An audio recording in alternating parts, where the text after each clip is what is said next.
경기도 고양시 한 공장. 과연 뭘 하는 곳이길래 이렇게 커다란 나무들이 쌓여 있는 걸까요?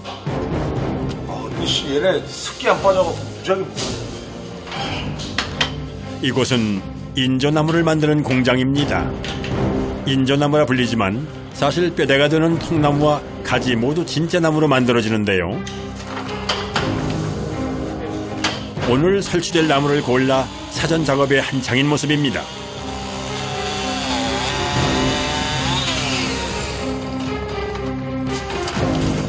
보통 나무의 무게가 100kg이 넘기 때문에 차에 싣는 것도 여간 힘든 일이 아닌데요. 상가 뭐 공사 하나 있는데 거기 이제 매장 나무 두 그루로다가 안에 분위기 바꾸거든요. 그러니까 거의 숲 분위기 날 거예요 아마. 오늘 배송 나갈 준비를 하는데 통나무와 가지까지 실었더니 트럭 한 대가 꽉 차는 모양입니다.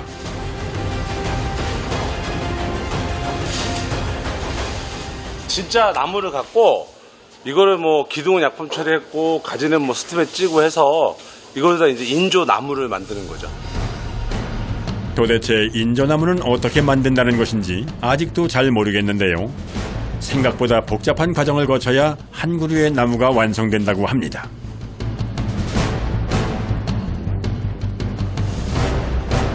인조나무를 만드는 첫 단계. 작업자가 나무가지를 컨테이너 안으로 연신 나르고 있는데 뭘 하려는 걸까요? 나무를 찌는 곳이에요. 이 상태로 그냥 만들면 얘가 이제 세워놨을 때 변형이 생기거든요. 근데 스팀에 찌면은 모양도 좋아지지만 탄성도 좋아지고 변형이 없기 때문에 스팀 작업을 해야지만 나무를 쓸 수가 있어요. 통나무와 달리 가지는 가늘고 약하기 때문에 수분이 마르면 부러지기 쉬운 단점을 보완하기 위해 스팀으로 쪄주는 작업이 꼭 필요하다고 합니다.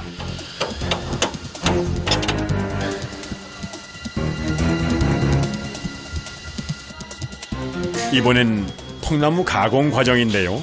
작업자가 하얀색 액체를 나무에 뿌리고 있습니다. 느티나무에 자생하는 게 깍지벌레라는 게 있어요. 그거를 발견하는 거죠. 성분은 한 4주 정도 가는데 이제 이걸 뿌려놓으면 인체에는 무해하고 이제 그 벌레만 딱 죽이는 약이죠. 이렇게 꼼꼼한 가공 과정을 거쳐야만 인조나무를 오랫동안 문제없이 사용할 수 있게 된다고 하는군요. 스팀으로 나무를 찌는 것은 100도에서 4시간 정도 진행이 되는데요. 스팀 처리가 끝나고 나면 강도가 강해지고 나무에 있는 벌레도 잡는 일석이조의 효과가 있다고 합니다. 드디어 열리는 컨테이너의 문. 4시간 동안 스팀 처리를 거친 나무는 어떻게 변했을까요? 그러니까 이게 가지도 이게 부러지지도 않아요. 부러지지도 않잖아요. 아, 진짜 안 변하네요. 그럼요. 찌기 전과 비교해 나무의 탄성이 많이 좋아진 상태입니다. 손질을 이쁘게 잘해서 여기다가 벚꽃이면 벚꽃, 느티면 느티, 올리브면 올리브, 거짓말 종류대로 다 만드는 거지, 나무 종류대로다가. 스팀 처리 과정이 끝나면 나무가지를 다듬는 작업이 시작되는데요. 먼저 나뭇잎과 잔가지들을 깔끔하게 정리하고 가지의 모양이 예쁘지 않은 나무는 다른 가지를 붙여 모양을 잡는 작업이 진행됩니다. 나무의 고정은 1차로 케이블 타이로 묶어준 후 나사못을 박아 튼튼하게 고정합니다.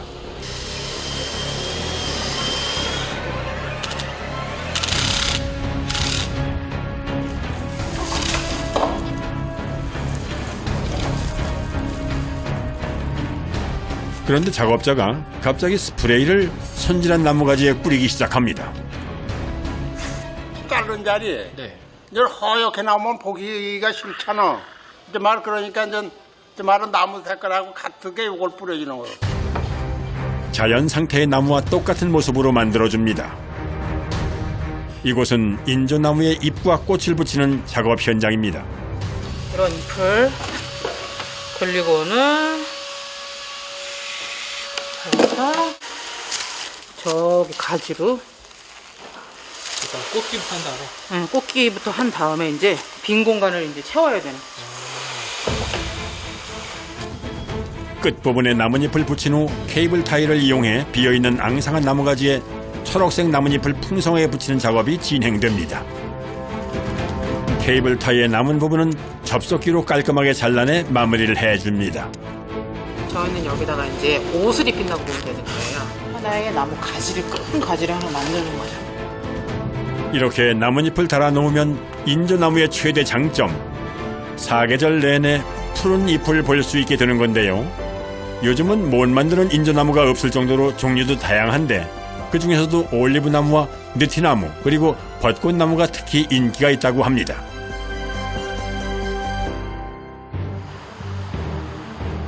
경기도 고양시 산가 밀집 지역. 오늘 이곳의 식당 한 곳에서 인조나무 설치가 진행된다고 합니다. 도착하자마자 한 차 가득 실려있는 나뭇가지부터 내리기 시작하는 작업자들. 작업 편의를 위해 가벼운 나뭇가지들부터 작업 현장으로 옮겨 놓습니다. 모든 재료는 사람이 직접 들어서 옮기는데요. 이번엔 150kg짜리 통나무입니다.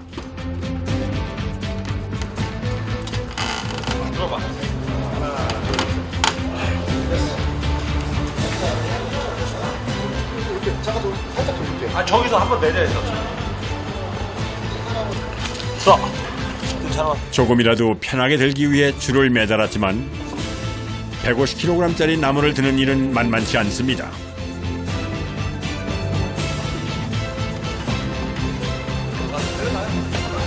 내려가. 야, 왜 그래? 그냥 나. 그리고 계속 나가야 돼. 중간에 쉬게 되면 다시 드는 것이 더 힘들기 때문에 내려놓을 수도 없습니다.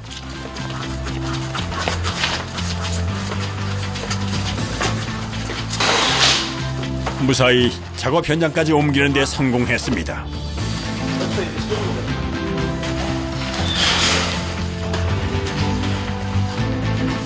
이제부터 설치 작업이 시작됩니다. 통째로 실으면은 이제 뭐 운반도 그렇고 모양 잡는 것도 그렇고 그래서 기둥 따로 또 연결대 따로 가지 따로 그래갖고 현장 가서 만드는 거예요. 오늘 설치될 나무는 4m 70cm짜리 올리브 나무입니다. 사다리 좀 이쪽으로 옮겨봐. 하나밖에 없어. 사다리 높이만 해도 4m 가까이 되는 아찔한 높이인데요. 인조나무 설치는 고공 작업이 필수이기 때문에 항상 긴장의 연속입니다. 앞으로 2시간 동안 내내 사다리 위에서 설치 작업을 진행해야 한다는군요.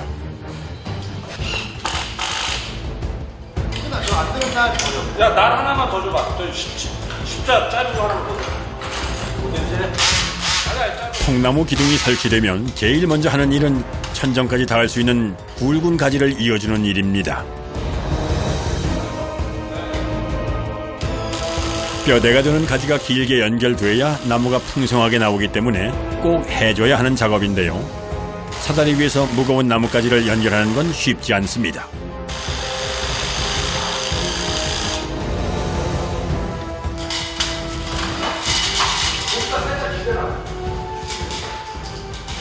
나무가 이렇게 다 조립됐을 때 무게가 200kg가 넘어요. 그래서 이게 넘어가면은 대형 사고이기 때문에 요거 작업할 때 굉장히 집중도 해야 되지만 그 정도 굉장히 튼튼하게 해야 돼요. 그래서 이렇게 흔들었을 적에 아예 움직이지 않을 정도로 그 정도로 고정 작업을 해줘야 돼요.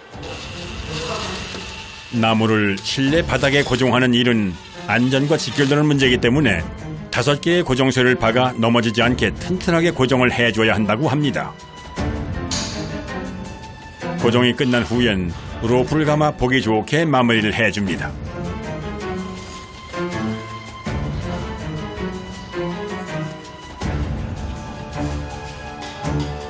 나무를 연결해 고정한 부위는 연결 부위가 보이지 않도록 로프를 감아 마감을 해준다네요. 디자인적으로도 그냥 나무만 딱 서 있는 것보다는 훨씬 더 보기 좋거든요. 그러니까 일석이조 일을 하는 거죠. 사다리에 매달려 로프를 감는 게 쉽진 않지만 다 감아놓고 보니 연결한 부위가 전혀 티가 안 날 정도로 감쪽 같은데요. 이제 가지만 연결하면 설치 작업이 끝이 납니다.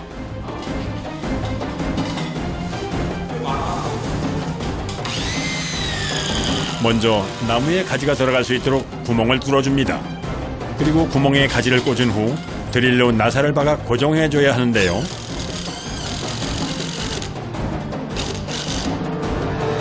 보통 나무 하나에 50개 정도의 가지를 달아야 하기 때문에 시간도 꽤 많이 걸리고 힘든 작업입니다.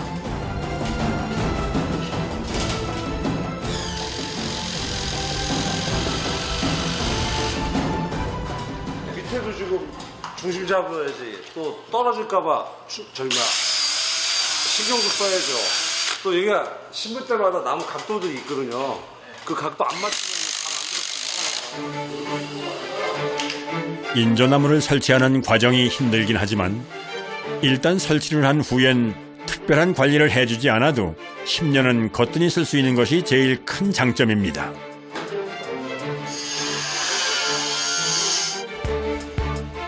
가지를 붙이는 작업이 끝난 나무에 작업자가 뭔가를 붙이고 있는데요. 사 같은 거 흉하니까 이걸 가려주는 거예요. 본드랑 톱밥으로 만드는 거예요. 직접 만드신 거예요? 네. 조금이라도 더 진짜 같은 나무를 만들기 위해 마지막까지 꼼꼼히 마무리를 해준다고 하는군요. 지금은 색깔이 조금 다르지만 마르고 나면 나무 색깔로 변한다고 하네요. 인테리어를 해놓고 나서 공간이 되게 허전하단 말이에요. 근데 그 허전한 거를 채워야 되는데 뭐 소품을 채우고 뭐 뭐를 해도 이걸 채울 수가 없는데 여기다 이제 큰 나무 2개 들어감으로써 여기 이제 매장 자체가 분위기가 임팩이 딱 잡힌 그런 내용이 되는 거죠. 관리하기 힘든 생화에 비해 특별한 관리를 하지 않아도 사시사철 푸르름을 유지하는 것이 인조나무의 장점인데요. 작업자들의 노력으로 만든 커다란 인조나무 2그루가 들어와 실내에서 자연을 느낄 수 있는 따뜻한 공간으로 만들어졌습니다.